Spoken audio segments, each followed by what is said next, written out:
Hello and welcome to Prime News. Now look at the headlines. No arrest for Digambar Kamath till 19th August. Court reserves order. Bail order of Churchill, Mohanty, Soni and Vacha Sundar on Monday.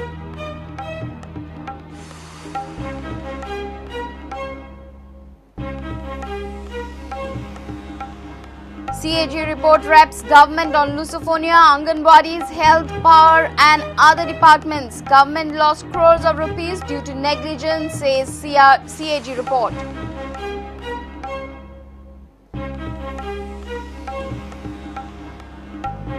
Mining companies object to Goa Mineral Ore Permanent Fund and District Mineral Fund, terming it as double taxation. Government demands clarity.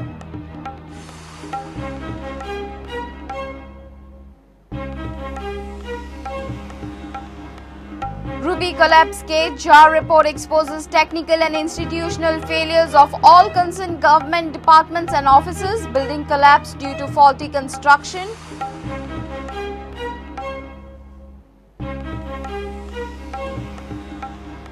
Marga police arrest 2 dacoits from a gang, 3 escape. Pulwa police registers case against unknown persons for snatching foreign currency amounting to 46 lakh rupees.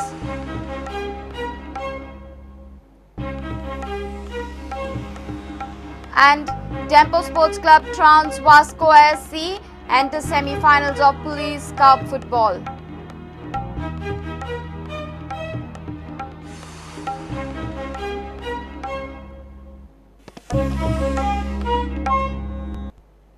And now the news in detail. Court has granted more 5 days relief to former CM Digambar Kamath. Order on his bail plea has been reserved for 19th August. Kamath's counsel argued that his client does not have a copy of the lost file and never supplied copies to media. Crime Branch said that 3 high-level officials of Louis Berger have deposed that they did hand over bribe money to Digambar. Churchill, Mohanty, Soni and Vacha Sundar's bail pleas will be heard on Monday.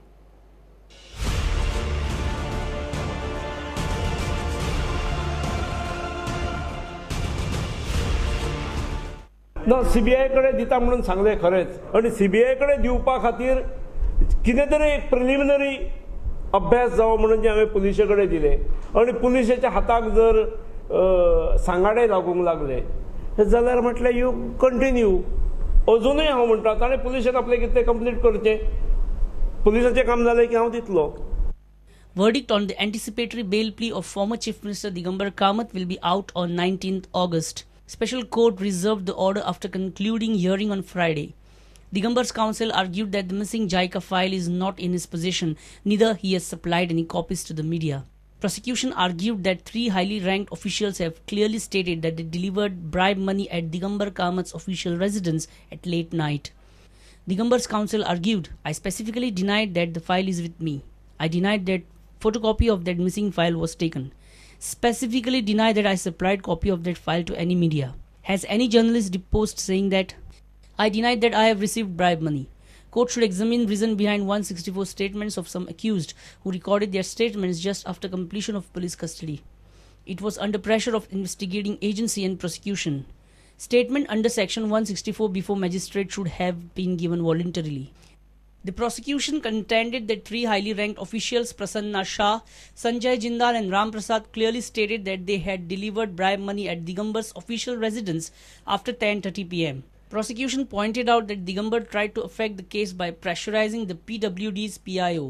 The letter is dated 4th of August and inverted on 10th of August. See, all this, anticipatory bail application was filed on the 5th of August. That you are seeking information after filing an anticipatory bail application. Or the person, the applicant, I have to wait for 30 days, no? Under RTI, 30 days time is there, no? Very next day the reply was given. How? Unless he was pressurized. So that itself speaks about manipulation by Mr. Digambar Kamath. Meanwhile, Churchill Alamau's bail plea hearing has been adjourned on 17th August. Prosecution placed this argument during Churchill's bail plea hearing. Prosecution argues, number of files attached so far shows involvement of Churchill and corroborates 164 statements of other accused and witnesses. 14 out of 16 projects of JICA are executed in South Goa, majorly in Churchill's constituency.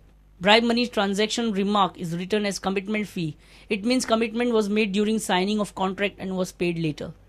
Churchill Alamous counsel argued that no way I can tamper evidence as it is supposed to come from US or in police's possession. When we asked Mickey Pacheco about the JICA scam, this is what he said. It always says, no, goes around, comes around.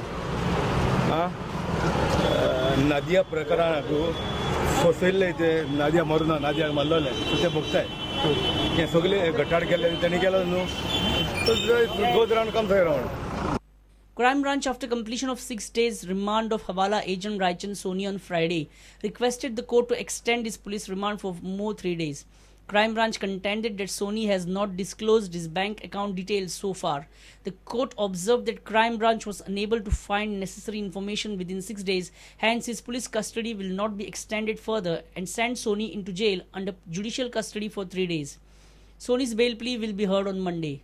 The police is so incompetent that after having 6 days of a person's custody, they have still not been able to extract. The question is, if they are incompetent, should I suffer? So the court said, yes, we will put him in judicial custody. They have accepted this argument. And now the bail will be heard on Monday. Pronouncement of order of Vacha Sundar bail is adjourned for Monday. The court has reserved order on bail plea of Louise Berger, former Vice President Satyakam Mohanty for Monday.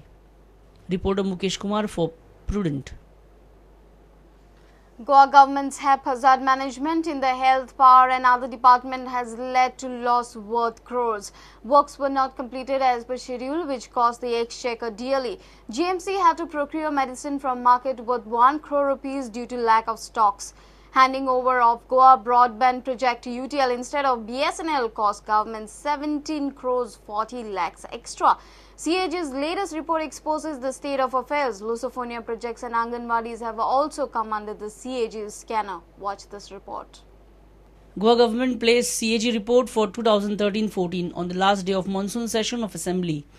Normally, government tables CAG report within the initial days of the Assembly session before the House. But this time, report was tabled on the last day of the monsoon session of Assembly. Sample study of 5 talukas has revealed the following. 43 to 55% Anganwadis have not maintained proper records of childbirth, weight of child during birth and other essential records. Hence, there is no data to undertake remedial measures. 87% of Anganwadis are run in rented places. 77% Anganwadis do not have enough spaces and toilets for children.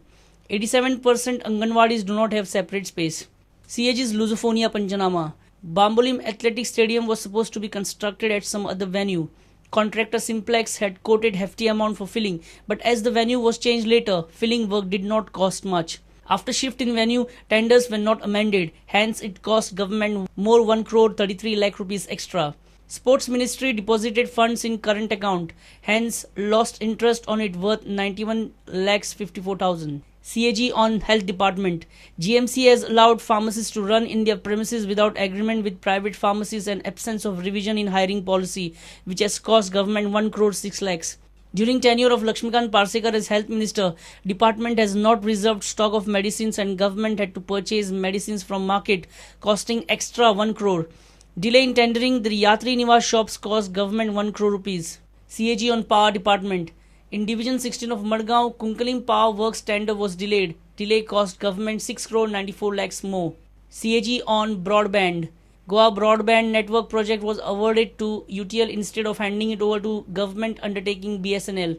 Government had to spend more 17 crore 40 lakhs rupees. Apart from this, government lost 5 crore 22 lakhs in form of bank interest for lending advance money to this company. Total project was worth 466 crores. Senior reporter Lokik Shilkar with video journalist Chetan Gavas for Prudent. The mining companies have now raised the issue of 2 mining-related development funds in operation before the Supreme Court. While the miners question 2 simultaneous mining-related funds, that is Goa Mineral Ore Permanent Fund and the District Mineral Fund, the state government wants clarity from the Supreme Court on whether both the funds are mandatory or any one will do. The matter came up before the Supreme Court on Friday. Almost 15 months after passing the interim order on Goa mining matter, the Supreme Court heard the mining petition on Friday. Right now, there are 2 mineral funds in operation in Goa. Major miners from Goa, Seza Goa has now filed intervention application with regards to the 2 mineral funds in operation in Goa. Goa Mineral Ore Development Fund, which is equivalent to 10% of the ore sales proceeds, and another is the District Mineral Fund, equivalent to the 15% royalty. Mining companies have objected to the two funds in operation simultaneously, calling it a double taxation. Advocate General Atmaram Nadkarni informed to the Supreme Court that with the new amendments to MMRD Act, directions are required whether to have one fund as per new act or both. Supreme Court accepted the intervention application and decided to hear the matter. Meanwhile, the reports of the expert committee and monitoring committee filed by the state of Goa has been taken on record by the Supreme Court. Supreme Court has asked the state, Union Minister of Environment and Forest and Central Empowered Committee to file their say on the reports. State and union governments will also file status report on the implementation and compliance of the Supreme Court judgment. The copies of the reports will be circulated to the petitioner and the parties in the Goa mining matter. Hearing will continue next week. Reporter Mahesh Ghadi for Prudent. Let's take a short break. Stay tuned.